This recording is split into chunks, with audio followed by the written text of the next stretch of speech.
Hello everyone, welcome to सतत ज्ञान। देखा जाए तो अंततोगत्वा जो है एजीटीए यानी अधीनस्थ कृषि सेवा प्राविधिक सहायक ग्रुप सी प्रतियोगितात्मक परीक्षा 2018 में चयनित अभ्यर्थियों को एक खुशखबरी मिल गई है कि इनका डॉक्यूमेंट वेरिफिकेशन का जो शेड्यूल है वो जारी कर दिया गया है। विज्ञापन संख्या है 3 परीक्षा ऑब्लिक 2018। इसमें आपको मैं बताता हूं कि क्या प्रक्रिया होगी, डॉक्यूमेंट कैसे लगेंगे और किस प्रकार से पूरा आगे बढ़ाया जाएगा। देखिए, आप दूसरे पॉइंट पर लिखा हुआ है कि आयोग की उक्त सूचना यानी 18 तारीख को ये बात कंफर्म कर दी गई थी कि इस क्रम में अर्हता अभिलेख आदि परीक्षण हेतु अर्ह पाए गए समस्त अभ्यर्थी 2059 अभ्यर्थियों को सूचित किया जाता है कि उनके अभिलेख का परीक्षण 8/10/2020 से 8 अक्टूबर से लेकर के 29 अक्टूबर तक प्रत्येक दिन 3 पाली में होगा। यानी कि पहली पाली आपकी 10 बजे से शुरू होगी, दूसरी 12 बजे से और तीसरी 3 बजे से। तो एक दिन में 3 पालियों में आपका डॉक्यूमेंट वेरिफिकेशन होगा। डॉक्यूमेंट वेरिफिकेशन आपका UPSSC आयोग जो कि पिकअप भवन पर है, तृतीय तल पर, विभूति खंड, गोमती नगर में है, वहीं पर कराया जाएगा। अगला पॉइंट है, उक्त अभिलेख परीक्षण सत्यापन से संबंधित अभ्यर्थियों को सूचित ये किया जाता है कि आयोग की वेबसाइट से डॉक्यूमेंट वेरिफिकेशन का एक लेटर मिलेगा, आपको वो डाउनलोड करना है। साथ में 4 प्रपत्र आयोग की वेबसाइट पर अपलोड कर दिया जाएगा। ये आपको अपना रजिस्ट्रेशन नंबर डिटेल अब जब आप डालेंगे आयोग की वेबसाइट पर तो आपको एक डॉक्यूमेंट वेरिफिकेशन लेटर मिलेगा 1 पेज का। उसके अतिरिक्त 4 आपको डॉक्यूमेंट और मिलेंगे, कोई 3 पेज का होगा, कोई 2 पेज का, कोई 1 पेज का होगा। इस प्रकार से 4 डॉक्यूमेंट्स आपको मिलेंगे। ये डॉक्यूमेंट्स आपके अलग अलग विभाग के लिए रहेंगे और इसमें आपको अपनी पूरी जानकारी, मसलन जैसे नाम हो गया, पिता का नाम हो गया, माता का नाम हो गया, एड्रेस हो गया, हाई स्कूल, इंटर, ये सारी चीज़ जितनी डिटेल होंगी वो आपको उसमें डालना पड़ेगा। वेबसाइट upsssc.gov.in है, आपको वहाँ पर जा कर के ये सारी चीज़ें पता चल जाएंगी। अगले पॉइंट में देखिए लिखा है, संबंधित अभ्यर्थी को निर्देशित किया जाता है कि उनके शैक्षिक अभिलेखों का परीक्षण नहीं हुआ है। यानी कि अगर अर्हता पूरा आप करते हैं तभी आपका डॉक्यूमेंट वेरिफिकेशन होगा, अन्यथा आपको बाहर कर दिया जाएगा। तो आशा यही है कि जितने अभ्यर्थी चयनित हुए हैं वो अर्हता को तो पूरा करते ही हैं। मूल प्रति देखिए जो आप ले जाएंगे डॉक्यूमेंट्स, उसमें बोला जा रहा है अभिलेख परीक्षण सत्यापन हेतु उपस्थित होने वाले अभ्यर्थी अपने समस्त शैक्षिक अभिलेखों की मूल प्रति एवं छाया प्रतियों के साथ ही डाउनलोड किए गए 4 प्रपत्रों का प्रिंट कर व भरकर निर्धारित तिथि व समय पर अभिलेख परीक्षण सत्यापन हेतु उपस्थित होना सुनिश्चित करें। यानी कि आपका ओरिजिनल डॉक्यूमेंट्स हो गया, उसकी छाया प्रति आप कम से कम 2 ले जाइए। फ़ोटो जो आपका फॉर्म में लगा है वो ले जाइए और नई फ़ोटो भी आप ले जाइए जो अभी वर्तमान की हो, यानी कुछ समय पहले की हो। और फ़ोटोकॉपी ज़रूर आप 2 सेट से ज़्यादा करवा लें, क्योंकि वहाँ कोई भी दिक्कत अगर होती है तो आपको भटकना ना पड़े। यह भी सूचित किया जाता है कि कोविड-19 महामारी और अन्य किसी उचित कारण से, इसमें बात ये की जा रही है कि अगर कोई अभ्यर्थी किसी कारणवश कोविड-19 महामारी के कारणवश निर्धारित तिथि पर अभिलेख परीक्षण के लिए उपस्थित नहीं हो पाता है तो आयोग की अनुमति के उपरांत उस अभ्यर्थी को एक मौका और दिया जाएगा, जो कि 29/10/2020 यानी कि डॉक्यूमेंट वेरिफिकेशन की जो आखिरी तारीख होगी उसके द्वितीय और तृतीय पाली में उपस्थित होकर के डॉक्यूमेंट वेरिफिकेशन करवाना पड़ेगा। इसके अतिरिक्त अभ्यर्थी को अन्य अवसर कोई प्रदान नहीं किया जाएगा।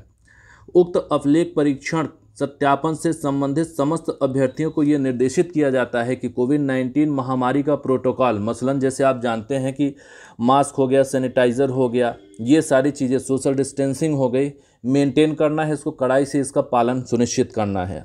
आयोग निर्देश का अगर आप उल्लंघन करते हैं, अनुशासनहीनता की स्थिति में आपका अभ्यर्थन निरस्त कर दिया जाएगा। यानी कि कोविड-19 के सभी मानकों का आपको नियमों का पालन करना है। अब पहला पॉइंट 6 में देखिए, अभ्यर्थी अभिलेख परीक्षण सत्यापन नंबर 1 तो आरोग्य सेतु एप्लीकेशन आपके मोबाइल में इंस्टॉल होना चाहिए। अगर पहले आपने नहीं किया है तो अब आप कर लीजिए, या डॉक्यूमेंट वेरिफिकेशन के पहले आपको कर लेना है। और उसमें आपके स्वास्थ्य से संबंधित सभी जानकारी के डेटा जो भी हैं उसको सही सही अपडेट करना है, उसमें कुछ गलत नहीं करना है। दूसरे पॉइंट में है, अभिलेख परीक्षण सत्यापन हेतु आने वाले अभ्यर्थियों को सूचित किया जाता है कि स्वघोषणा पत्र प्रिंट कर विवरण भर करके उसे अपने साथ में ले आएँ। इसी आपको आप वेबसाइट में जब जाएंगे तो आपको जो डॉक्यूमेंट वेरिफिकेशन के लिए डिटेल मिलेगी उसमें, यानी कि अभी जो PDF मैं आपको दिखा रहा हूँ इसमें लास्ट पेज, एक पेज जो है वो घोषणा पत्र का है, उसको आपको भर करके ले जाना है और वहाँ पर आपको दिखाना पड़ेगा। अभिलेख परीक्षण सत्यापन हेतु आने वाले अभ्यर्थियों को आयोग कार्यालय परिसर में फेस कवर मास्क पहनना अनिवार्य है। अभ्यर्थी फेस कवर मास्क पहन करके ही आयोग या कार्यालय में प्रवेश करेगा, यानी बिना मास्क के आपको जाने नहीं दिया जाएगा।